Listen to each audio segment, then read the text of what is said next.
वडीलाओ बुजुर्गों भाइयों तथा बहनों सलाम अलैकुम जमीअन व रहमतुल्लाहि व बरकातुहू। आपना इमाम वक्त अजल अल्लाह ताला फरजो शरीफ ना पिदर बुजुर्गवार ની વિલાદત અને સઆદતના મોકા ઉપર તમામ મોમિનીન અને મોમિનાતને ખુશાલી મુબારક થાય। મોમિનીન અને મોમિનાત સમયની ગુરબતનો લિહાઝ રાખીને આજે હું મારી કોમની ખિદમતમાં ના બારામાં કઈ જાતના મતન પેશ કરવાનો ઈરાદો રાખું છું, परंतु गुजारिश ना मुजब मारी तकरीर अंग्रेजी में हसे, बस साथे साथे कोशिश करीश के थोड़ा पैगाम जो गुजराती में थाय तो हूँ तमारा समक्ष पेश करीश। माटे बुजुर्गों थी हूँ मुआजरत खास हूँ, मने माफ करजो के अगर मारू मतन आजे वधारे अंग्रेजी में होय। Tonight on this very auspicious occasion of the birthday of our 11th Imam, Imam Hassan Askari salawatullahi wa salamu alayhi,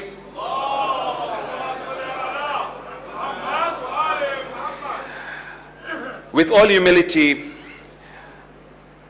I launch my campaign to stand for the presidency of the World Federation 2020-2023. We belong to a dynamic and a unique, profound community that is a faith-based community spread out in 6 different continents, where more than 50% of our community resides in Pakistan and India, and the rest of the community here in Africa and in Europe and North America. And having said that, for those of our ancestors who moved from the subcontinent to come here in East Africa and settle with the hub being Dar es Salaam, and alhamdulillah, it is a privilege to launch the campaign from the heart of where many of our forefathers came and established a vision for this community, from where Africa Federation was born and others prospered from here. Together with those settled in India and Pakistan, this community from Africa developed talent, and alhamdulillah ta'ala, today far and wide our community is spread out from the westernmost coast of Vancouver to the easternmost part of the global sphere of Australia and New Zealand. We have Khoja Shia Itna Ashari community spread over, alhamdulillah ta'ala. This is the uniqueness of this community, where the visionaries had a foresight of a society and a community, where there is a balance of ummat and wasat, where spiritual growth was the primary responsibility and goal. Masajid, Imam Barghaz, ulama, dhakirin, madrasas were established to provide spiritual growth for this community. But at the same time, our leaders of our communities and the far-sighted visionaries also looked at this community as a welfare institution by promoting education, housing, economic development, youth, women, senior citizen development, so on and so forth, becoming a truly unique community which provides elements of Mansabu Shara'iyya, the religious component, but at the same time it is a community that provides welfare and economic and social development. This is the beauty of our community, and it is unique. Having said that, as the community has spread out globally, we are facing many challenges. If you look at the eastern part of our community, where more than 60% of the community reside, including Africa and East Africa, it is a challenge to see that more than 5,000 families are living below a life of economic dignity. Now, we as a community of 120,000+, it's a spreadsheet job, we still do not have our own census to determine exactly the components and demographic of our communities to plan for the future. But these are some of the statistics that have been provided by the subcontinent and East Africa. So if you look at that, the challenges in the East are that we have at least 5,000 families living below economic dignity. That is the challenge of the East, the economic challenges. And as you move towards the West, where alhamdulillah our community is prosperous, there are families that are struggling, but the challenge is different. The challenge is to maintain the spiritual growth and the faith of our community because of the tide of Western ideals and philosophy that is coming out. Our young generation is finding it difficult to connect to the spiritual dimensions and to the preaching methodologies that are being provided today. And that is why you find that our centers in the West and to some extent in the East is devoid of young people, and the attendance of the communities are falling. Youngsters are finding it difficult to relate their beliefs and customs with the fast changing modern world of today. And the elders of our community are concerned that are we going to maintain our values as we move forward. So you see, the challenge of the East is the economic challenge. The challenge of the West is maintaining our spiritual balance. The challenges are there. But what gives me hope, and I have put myself humbly as a candidate, is that this is a community that believes in unity and an unflinching adherence to the faith. And you find that element of unity whenever we have had a crisis, be it in Uganda, be it in Somalia, be it recently in Yemen, whether it is the liberal wing of the community or the conservative wing of the community, the love of the community has put us together, and we have stood forefront to rescue our communities throughout the world. That is the spirit with which I come forward and present my candidacy to the global communities. And it is with the du'as and the blessing and the encouragement from many members and the elders of our community that I humbly have put forward my name to stand for the presidency for 2020-2023. There are 5 pledges that I would like to discuss tonight, and if we can have the slide, if possible, with the media team, and I can appreciate that the message will come. If you can put it there, great. If you can't, ahsan, jazakallah. As I mentioned to you, the challenge of the East, including East Africa, that we have our families living below the life of dignity, economic, and those measures are different. It could be higher in East Africa, it could be lower in Pakistan and India. We're talking of 5,000 plus families, of a 20,000 plus Khoja community family membership. Almost 20 to 25% of our community is living below that dignity. I pledge tonight on the wiladat of our Imam alayhi salatu wasalam that if the community provides us the mandate, then inshallah ta'ala we target within 5 years, inshallah, with your du'as and blessings and hard work and support from every member of the community from the East and West, that we will work together to reduce the poverty at least by 50% by looking at different economic models that fit different components of the world. We will try and work hand in hand with Jamaats on the ground, with regional federations. One solution is not fit for every continent.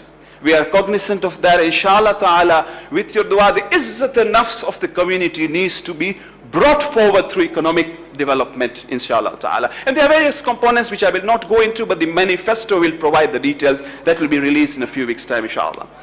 That brings me to the second pledge for tonight. Hand in hand, and having spoken to many elders of the community, that economic upliftment cannot happen without educational development. A community that has an insight into education, secular and religious, a community that is well educated will be a community that always remains prosperous. We find all these 3 communities that were displaced, wherever they were educationalists, they found jobs quickly, they managed to settle quickly. And alhamdulillah ta'ala, it also brings progression in the community. Therefore tonight I pledge as well that on the secular side of education, again we will work with the Jamaats and regions to ensure that every Khoja, Shia, Ithna Ashri boy and girl is given equal opportunity to study and go to the highest level of education, inshallah. The proportion of people educated in East Africa, particularly Dar es Salaam, from my understanding is not as high, and we will do our best to encourage so that people, inshallah, can move forward. But hand in hand is Islamic education, the core of the World Federation. Islamic education today, the beauty of this community is that the largest institution that we have that educates children from the age of 4 to 16 is our madrasa. We have more than 5 to 10,000 teachers, full and part-time globally, who are dedicating their Saturdays, their Sundays, their daytime, their hours for voluntary work to go to the madrasa and teach the madhab of Ala Muhammad to our children. This is profound. The World Federation, under the leadership of Anwar Baidaramsi, had a flagship project of the Madrasa Center of Excellence, Tarbiyah. The curriculum today has been rolled out to 30 plus madrasas. There are still 60 more madrasas left, and there is so much demand coming through that only when I was in North America recently, the liaison office of Ayatollah al-Azam Sayyid Ali Hussein Sistani requested that the North American communities, the Pakistani, the Indian, the Afghani communities be given Tarbiyah, implying that even other communities are looking at us to take this forward. We have done the work, and a lot more needs to be done. Today, parents are finding it difficult to nurture the children in the modern environment. The times are changing. Social media has taken over our mindset. Parents need training. Teachers need training. The children need training. So tonight, inshallah, is a second pledge. We would like to now change the Madrasa Center of Excellence from a virtual institution where only 3 people are working to a full-fledged institution, inshallah ta'ala, where you have researchers, writers, scholars, graphic designers, children's pedagogy specialists to come up with something. And at the same time, for those who are worried about the finances, let me assure you that every video that is promoted by MC today, the books, the other communities are willing to buy. So if a proper business plan is put in place, in the short term, the community will have to finance that. But in the long term, inshallah ta'ala, if we do it properly, this could be a self-sustaining institution that not only will reach the hearts and minds of Shia communities, but also the Sunnis and the Muslims and the non-Muslims are also going to take that material so that the propagation of the madhab of the Ahlul Bayt, which is our core value, inshallah, continues and sustains. Number 3, unity and connectivity. Mu'minin, we are living in the age of digitalization. 2006 and 2007 was a transformation in this community, in the entire globe. From the Industrial Revolution, we find that today the digital revolution has taken societies in different parts of the world into different dimensions. Be it Netflix, be it YouTube, be it Facebook, be it Instagram, all these occurred between 2006 and 2008 today that has changed the dynamics of the way we interact with people. And hence tonight, what I would like to do humbly is to propose a connectivity through a digital platform where every Khoja Shia Ishnashik member of the community from the east to the west, north to the south can connect through an app which covers religious components, economic components, social components, so we are connected as one community under the modern platform, maintaining our core values, yet at the same time ensuring that we are living up to the standards of the world of today. Mu'minin, the central base of our institution is that we are a faith-based community. We have 3 core values that are enshrined in the Constitution. That comes to my 4th point. Both 4th and 5th are faith.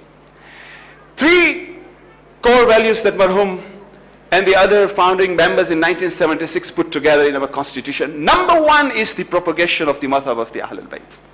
Number 2 is educating our community.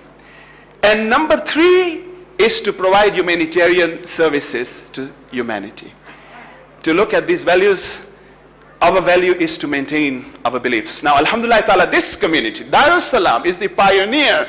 When Marhum Ibrahim Sharif, the past president of Africa Federation, went to meet Sayyid Mohsin al-Hakim, and the questions that Mohsin al-Hakim were asked that how many Shias are you in East Africa? He said, we are 10,000, whatever we are. He said, no, I'm asking about the indigenous. He said, very few. He said, you need to do tabligh amongst the indigenous. Today, alhamdulillah ta'ala, there are more native Shia Ithna Asharis than Khojas in this part of the world. Thanks to the barakah of the guidance that we get from the Maraja. And there is a pride, and many people here do that tabligh, and that unflinching support will continue, inshallah, if we are brought to office. But having said that, our internal challenges of faith are no less. We are one community. And in one community, our children are studying in the West. Our children are studying in Canada. Our children are studying in Vancouver. Our children are studying in Birmingham. Our children are studying in London. When they go there, they face the challenges of pluralism. They face the challenges of modernity. No. post-modernity. They face the challenges of Islam and sexuality. They face the challenges of the LGBT movement. They come out, they want to get solutions to these answers, but they find it difficult for the modus operandi of Tabligh today to be able to connect, and that is why we are losing. This is a subtle threat to the unity of this institution. That God forbid if it doesn't happen, that we lose that generation disconnect. We have got to be together. We have got to hold our community together. And therefore, tonight, I would like to propose a very important part of this mission to ensure the sustainability. It is this very Darus Salam, few years ago, which proposed that we need to provide an academic platform so that the young people can come and express themselves. Indeed, I believe in that, but done with sense of responsibility, done with professional governance, done with the best academic platform in line with the school of thought of the Ahlul Bayt.